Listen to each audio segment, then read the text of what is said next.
자, 오늘 말씀의 제목은 예언된 메시아와 교회 탄생 13번째 시간입니다. 자, 누가복음 5장 1절부터 11절까지입니다. 제목은 당신은 예수님에게 얼마나 가치 있을까요? 당신은 예수님에게 얼마나 가치가 있을까요? 입니다. 베드로를 제자 삼으시다. 자, 이 장면은 마태복음에서는 나와 있지 않은 장면입니다. 마태복음 4장에서는 예수님이 갈릴리 해변을 다니시다가 베드로를 보시고는 나를 따라와라 이렇게 말씀하셨어요. 자, 5장 1절입니다. 누가복음. 무리가 몰려서 하나님의 말씀을 들을새 예수는 게네사렛 호숫가에 서서, 자, 게네사렛 호숫가에 서서라고 말씀하셨는데, 자, 게네사렛 호수가 어딜까요? 갈릴리 바다입니다. 근데 갈릴리 바다를 게네사렛 호수라고 하신 이유는 인근에 긴네렛이라는 도시가 있었기 때문이에요. 긴네렛이라는 도시가 있었고 그 도시 옆에 있어서 게네사렛 호수라고도 부릅니다. 이 긴네렛이 역사적인 도시인데 유적지예요. 그런데 1911년에 발견을 했는데 발굴은 거의 되지 않았어요. 어디냐면 이 갈릴리 바다, 이스라엘 지역에서 갈릴리 바다에서 조금 위쪽입니다. 자, 이 게네사렛 호수가 갈릴리 바다라고 했죠. 크기가 남북 거리가 13km. 바다라 불릴만 하죠. 호수라고 하기엔 좀 크고 위아래가 13km, 그 다음에 동서거리가 12km 정도인데 원래는 훨씬 컸습니다.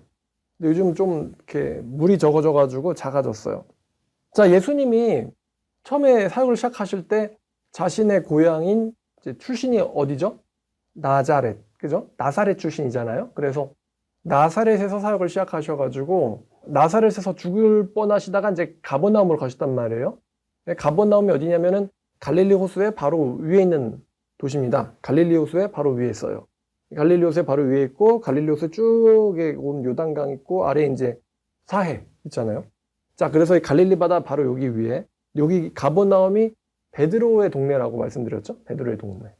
그래서 가버나움 바로 아래에 이제 갈릴리 호수가 있기 때문에 이 갈릴리 바다에서 사건이 일어나는데, 가버나움과 갈릴리 지역에서 예수님이 가르치셨기 때문에 예수님의 명성이 널리 퍼졌습니다. 병도 고치시고 가르치시는 말씀이 보통 사람 같지 않았다. 그래서 많은 사람들한테 예수님의 명성이 퍼졌는데, 자, 1절을 보니까 무리들이 몰려서 하나님의 말씀을 듣는다라고 합니다. 무리들이 몰려서 하나님의 말씀을 듣는다. 예수께서 가르치신 게 하나님의 말씀이라는 걸 알 수 있죠.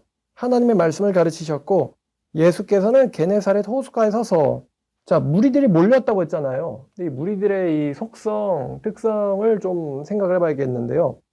이 무리들이 다들 이렇게 의도가 달라요. 어떤 사람은 병 고침 받으려고 오고, 어떤 사람은 예수님 구경하려고 오고, 어떤 사람은 예수님 말씀 들으려고 옵니다. 다들 다른 목적을 가지고 예수님을 따라다녀요. 그럴 때마다 예수께서는 한적한 곳을 찾으셨다라고 했어요. 한적한 곳을 찾으셨다. 군중 속의 외로움이라고 말씀을 드렸던 것 같습니다.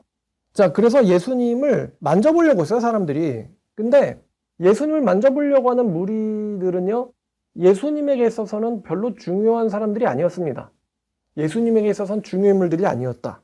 자, 그래서 예수님께서는 그들로부터 떨어지셔서 가르치시기 위해서, 그리고 예수님은 말씀을 가르치는 게 목적이에요. 무리들은 예수님을 따라가는 게 목적이지만, 그 예수님이 분위기 전환을 위해서 호숫가에 있는 이 배에 오르십니다.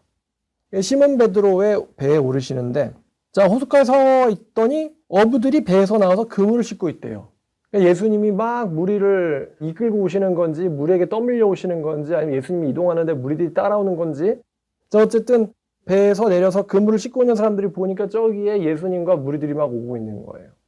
근데 예수께서 한 배에 오르셨는데 그 배가 시몬의 배였다고 합니다. 육지에서 조금 떼기를 청하시고 앉으사 배에서 무리를 가르치셨다. 굉장히 잔잔하고 조용한 분위기가 떠오르죠. 자, 잠깐 여기까지만 하고 우리가 마태복음 4장 18절부터 20절까지를 가보면, 자, 마태복음 4장 18절부터 20절까지 갈릴리 해변을 다니시다가, 게네사렛 호수가 갈릴리 바다라고 했죠. 갈릴리 해변을 다니시다가 두 형제 곧 베드로라는 시몬과 그 형제 안드레가 바다에 금을 던지는 것을 보시니 그들은 어부라. 말씀하시되 나를 따라오라. 내가 너를 사람을 낚는 어부가 되게 하리라 하시니 그들이 곧 그물을 벌어두고 예수를 따르니라. 자, 여기까지인데요. 전 요거를 보다가 예수님이 갈릴리 해변을 방황을 하시다가 갑자기 쟤네들은? 그러면서 가서 나를 따라와라. 그러니까 걔네들이 그물을 막 내리다 말고 알겠습니다 하고는 그물과 배를 버려두고 예수를 쫓았다. 여러분 이게 자연스러운 광경인가요? 왜 가다 갑자기 가게에서 일하는 사람 보고 당신은 그러더니 나를 따르라 그러면 이제 걔가 갑자기 샷다를 딱 내리더니 알겠습니다. 오늘 나를 따른다. 좀 이상하잖아요. 그래서 왜 베드로가 바보인가? 모르는 사람을 왜 따라가지? 모르는 사람을 왜 따라가요?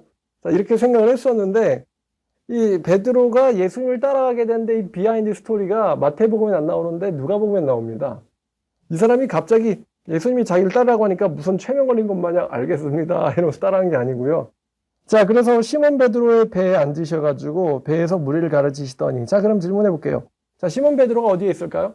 자, 예수께서 배에 오르사 육지로부터 배를 조금 떼기를 청하셨다고 했잖아요. 그럼 베드로는 어디에 있었을까요? 그렇죠. 베드로는 배에 있었어요. 그러니까 예수님과 가장 가까운 거리에서 말씀을 들었던 것이죠. 자, 무리들은 해변에 앉아 있었습니다. 그래서 예수께서 말씀을 가르치셨습니다. 근데 예수님이 무슨 말씀을 전했는지 나와 있지 않습니다. 그러나 누가 말씀을 들었는지는 누가는 이 부분에 대해서 자세히 기록을 합니다. 어떤 말씀을 전했는지는 나와 있지 않지만 누가 말씀을 들었는지는 잘 나와 있습니다. 누가는 사람의 변화에 굉장히 관심을 갖고 있어요. 자, 예수님이 말씀을 마치시고 예수님의 말씀을 듣던 사람들에게로부터 떨어지는 거죠. 그리고 베드로에게 명하사 갑자기 깊은 데를 가자고 하시는 거예요. 깊은 데를 가자. 자, 예수님은 목수예요. 그리고 목수의 아들입니다. 바다 사정에 대해서는 어업에 대해서는 잘 아시는 바가 없으시겠죠. 그런데 예수님이 베테랑 어부들한테 깊은 데로 가자. 그리고 그물을 던져라라고 명령을 하시는 겁니다. 자, 시몬 베드로는 예수님 말씀에 순종을 합니다. 내 배를 설교단으로 쓰시겠다고요? 영광입니다. 근데 배를 갑자기 가지고 깊은 데로 가재요. 그러니까 거기서부터는 이제 믿음이 필요한 겁니다. 도대체 무슨 명문이시지? 그리고 그물을 던지라라고 말씀하세요.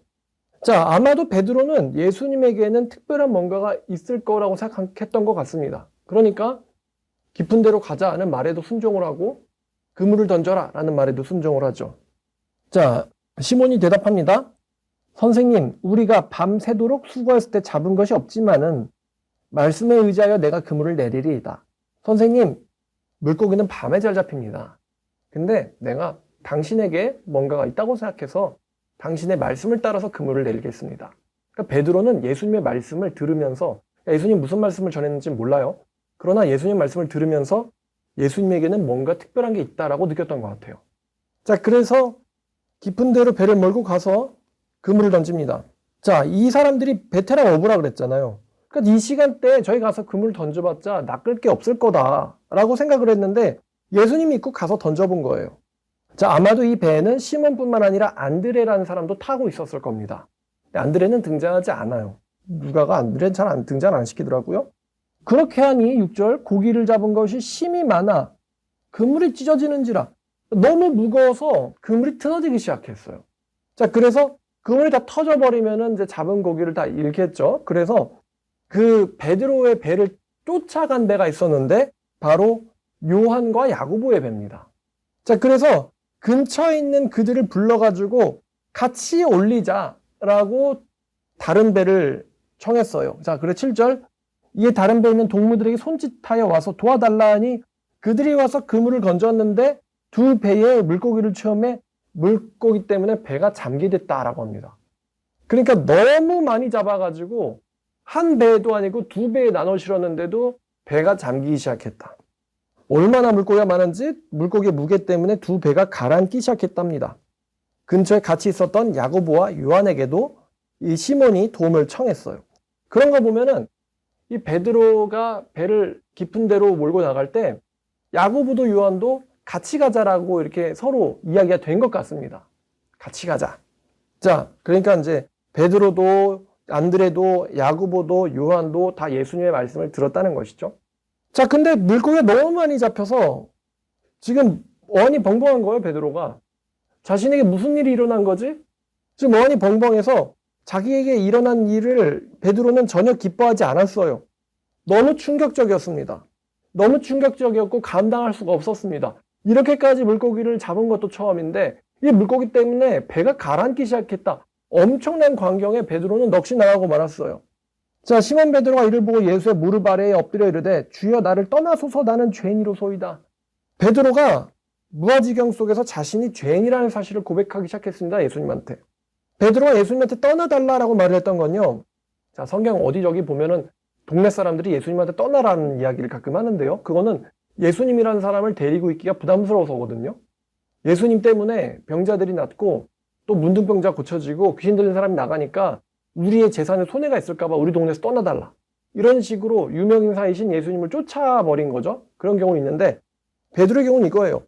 베드로가 예수님을 떠나달라, 예수님에게 떠나달라라고 말했던 것은 예수님이 싫어서가 아니고 예수님과 함께 있기에는 자기가 너무 부정하다는 것을 깨달았기 때문입니다. 예수님과 함께 하기에는 내가 너무 부정하고 불합당하고 죄스럽다는 걸 깨달았기 때문이에요. 자, 예수님은 여태까지 자기와 함께 있었습니다. 배를 몰아서 갈 때에도 같이 있었고요. 예수님 그물을 던질 때에도 베드로 옆에 있었어요. 근데 엄청난 무게로 배가 가라앉기 시작했을 때 베드로는 여태까지 자신과 같이 있었던 예수님이 나와 함께 계시기에는 내 자신이 너무 불결하다는 것을 깨달았습니다. 베드로가 느끼기에 예수님은 너무 고결했고 그분은 의인이었어요. 그에 비해 자신은 예수님을 감당할 수 없는 죄인이었다는 것을 베드로는 발견했습니다. 그래서 베드로가 이렇게 말해요. 예수님, 저는 더러운 사람입니다. 당신은 저를 떠나셔야 해요. 베드로가 그리고 엎드렸습니다. 예수님에게 다시 고백을 하죠. 나는 죄인입니다. 나는 죄인입니다. 지금 약간 정신이 없죠? 물고기는 팔딱팔딱 튀는데 배는 흔들리고 있고 가라앉고 있고 베드로는 엎드려가지고 주여, 나는 죄인입니다. 나를 떠나소서. 자, 예수께서는 마치 모든 것을 알고 계셨던 것처럼 알고 계셨다는 듯이 말씀하셨습니다. 자, 세베대 아들로서 시몬의 동업자인 야고보와 요한도 놀랐습니다. 예수께서 시몬에게 이르시되 무서워하지 마라. 무서워하지 마라. 자, 구절을 빼먹었네요. 자, 이는 자기 및 자기와 함께 있는 모든 사람이 고기 잡힌 것으로 말미암아 놀랐고 세베대 아들로서 시몬의 동업자인 야고보와 요한도 놀랐습니다. 예수께서 시몬에게 이르시되 무서워하지 마라. 무서워하지 마라. 자, 예수님이 지금 베드로가 느꼈던 충격, 단순히 고기에 많이 잡혀서 그런 게 아니에요. 베드로가 예수님을 대할 때에 자신이 어떤 존재인가라는 것을 깨닫고는 이분 너무 고결하구나. 그래서 엎드렸을 때 예수께서는 베드로의 속마음을 다 아신다는 듯 무서워하지 마라. 사실 예수님도 이쯤 되면 야, 지금 뭐하냐? 빨리 고기를 바다로 던져야지. 이러다 다 죽겠다. 이렇게 말씀하시는 게 아니고 무서워하지 마라. 되게 특이한 문답이죠. 네가 이후로는 사람을 잡게 되리라. 사람을 취하리라. 네가 이제부터는 사람을 잡게 될 것이다. 여러분, 어부는 물고기를 팔아서 생계를 유지하는 사람이죠. 많이 잡히면은 기분이 좋을 것이고 조금 잡히면은 우울하겠죠. 평생을 어부로 살았던 삶에서 예수님이라는 분은 베드로의 모든 것을 무색하게 만들어 버리셨어요. 사실 예수님에게는 부유하게 산다라는 것이 아무것도 아니었습니다. 예수님에게는. 베드로가 느끼기엔 그래요. 이분을 따라간다면 평생 돈 걱정은 없겠다. 이분은 원하는 대로 고기를 잡으실 수 있는 분이야. 그러니까 어부인 나에게 예수님이란 존재는 정말로 황금알 같은 분이야. 황금알을 낳는 거위 같은 분이야. 이분만 따라가면 돈 문제는 평생 걱정 없겠다. 아마 베드로는 자신들과 같이 예수님이 어부로 살기를 바랬을 수도 있어요. 예수님, 저와 같이 한 팀을 꾸리시지 않겠습니까? 저는 베테랑 어부요. 당신은 선지자니 우리 둘이 한 팀을 짠다면 우리는 세계 최고의 어부가 될 것입니다. 저와 같이 부자가 되시죠. 자, 그런데 예수님의 목적은 그게 아니었어요. 예수님의 목적은 업이 아니었습니다. 예수님의 목적은 하나님의 말씀을 전하는 것이었어요. 예수님의 목적은 하나님의 말씀을 전하는 것이었습니다. 자, 그래서 예수께서 말씀하시죠. 나를 따라와라. 이제 이건 마태복음에 있는 말씀이죠. 나를 따라와라. 네가 이제부터는 사람을 낚는 어부가 될 것이다. 사람을 취할 것이다. 자, 이것이 바다를 뒤로 두고 떠나신 예수님의 말이었고 이 제자들은 배와 그물과 자신들이 살아가던 인생의 모든 것, 자신들을 살게 했던 인생의 모든 도구들을, 재산들을 버려두고 예수님을 따라갔습니다. 제가 여기까지 말씀을 준비하다가 갑자기 궁금한 게 생겼어요. 바로 이 배를 가라앉을 지경으로 만들었던 물고기는 어떻게 됐을까? 이걸 어시장에 가서 팔고 쫓았을까요? 아니면 배에 올려서 그냥 팔딱팔딱 거리고 있고 쫓았을까요? 아니면 다시 바다로 그냥 돌려주고는 쫓았을까요? 물고기의 행방이 좀 궁금하긴 하지만 지금 그게 중요한 게 아니죠. 자, 그래서 베드로는 모든 걸 버려두고 예수를 따르기 시작했다. 이 사건을 통해서 베드로의 인생이 바뀌게 된 것이죠. 자, 그러나 예수님에게 있어서 베드로와 같은 배 타고 있었던 안드레와 그리고 야고보와 요한은 정말로 중요한 사람이었습니다. 매우 매우 중요한 사람들이었어요. 예수님을 따르던 5장 1절의 무리들도 중요했겠지만 방금 예수님이 만나신 4명의 사람들, 베드로와 안드레와 야고보와 요한, 이 4명의 사람들과는 비할 바가 아니었습니다. 요한계시록을 기록할 요한을 제외하고 나머지 3명은 예수님을 따라다니다가 예수님의 뜻과 예수님의 사명을 위해서 순교자가 될 사람들이었어요. 사실 4명이 다 순교자나 마찬가지입니다만 베드로와 요한은 성경을 기록한 사람들이고 예수님의 삶을 살면서 예수님 승천 이후에도 예수님의 가르침과 뜻을 널리 퍼뜨릴 매우 중요한 임무를 맡은 사람이 바로 이 4명이었습니다. 그리고 베드로는 예수님의 첫 번째 제자이기도 했습니다. 우리가 이 예수님의 이동의 이 여정을 마치 베드로를 만나기 위한 퀘스트라고 보시면 예수님에게 있어서 오히려 베드로가 정말 중요했던 사람이죠. 베드로가 예수님 만난 사건보다 예수님이 베드로를 찾으신 것이 훨씬 더 중요한 사건인 것이 틀림없습니다. 자, 예수님은 자신의 고향인 나사렛에서 사역을 시작하셔서 베드로의 고향인 가버나움으로 오셨고요. 그 가버나움에서 예수님은 운명적인 만남을 기획하셨습니다. 바로 베드로와의 만남이죠. 아마 베드로와의 만남을 중심으로 생각한다면 예수님을 따르는 무리들도 그리고 배를 가라앉게 만들었던 물고기들도 사실은 다 어떻게 보면 배경이자 소품에 지나지 않았을 수도 있습니다. 왜냐하면 거기서 중요한 사람은 무리들도 아니고요. 물고기도 아니에요. 누구예요? 베드로입니다. 베드로와 안드레와 야고보와 요한, 이 사람들이 정말로 중요한 사람들입니다. 이 12명을 모으기 위한 예수님의 여행. 많은 무리들이 예수님을 따랐어요. 나사렛에서도 따랐죠. 권위 있음에 놀랐다고 했습니다. 가버나움에서도 예수님을 따라왔어요. 그 안식일 밤에. 기억나죠? 안식일 끝나고 밤에 많은 사람들이 몰려서 예수님을 찾아왔다. 근데 예수님이 그들 중에 아무에게도 너는 나를 따라와라 라고 말씀하신 적이 없어요. 그런데 예수님이 그 베드로에게 너는 나를 따라와라 라고 말씀하셨습니다. 그러니까 예수님에게 있어서 특별한 사람은 바로 베드로였던 것이죠. 베드로가 특별한 사람이었어요. 무리가 중요하지 않고 베드로가 특별한 사람이었다는 것입니다. 우리가 이 본문을 읽다가 예수께서 베드로에게 나를 따르라라고 말씀하신 것에서 놀랄 필요가 있습니다. 왜냐하면 무리 중에 아무도 제자 삼지 않으시다가 그 베드로에게 나를 따라오라라고 말씀하셨기 때문이죠. 자, 오늘 말씀이 여기까지예요. 자, 우리가 사는 동안 많은 사람을 만나죠. 우리가 인생을 살면서. 짧으면 이제 20 몇 년을, 30 몇 년, 40 몇 년, 또 50 몇 년, 60 몇 년을 살면서 많은 사람을 만납니다. 그런데 여러분들이 아시다시피 대부분의 경우는 그렇게 특별하지 않는 만남입니다. 특별하지 않은 만남이에요. 그런데 인생을 살면서 베드로와 예수님의 관계, 베드로와 예수님의 만남처럼 특별한 만남을 만날 때가 있습니다. 우리가 분별을 정말 잘 해야 되는 거죠. 어떤 만남은 그냥 스쳐 지나가는 만남이고 우리 인생에서 중요하지 않은 만남이에요. 마치 예수님이 무리들을 모셨을 때처럼 수많은 만남 중에 하나일 뿐. 근데 어떤 만남은 마치 예수님과 베드로의 만남처럼 굉장한 특별한 만남이 우리 인생 가운데 나타납니다. 제 생각엔요, 모든 사람들이 특별한 만남을 한두 번 이상은 경험할 것 같아요. 근데 그게 특별한 만남이냐 아니냐를 분별할 줄 아는 사람이 참 중요한 것 같습니다. 특별한 만남이다라는 것을 분별하고 야, 지금이다. 지금이 내가 가진 모든 걸 버려두고 쫓아야 될 때구나라는 것을 분별할 줄 아는 사람이 지혜로운 사람이고 그 특별한 만남을 알아보지 못하고 그냥 무리들처럼 한 번 만져봤으면, 한 번 가르침을 들어봤으면 예수님이 관심 갖지 않은 것에 관심을 가지면서 세상 것을 쫓으면서 자신을 소모하는 그런 사람들이 사실은 대부분이죠. 그 특별한 만남을 알아보는 사람들은 정말 대단한 사람들입니다.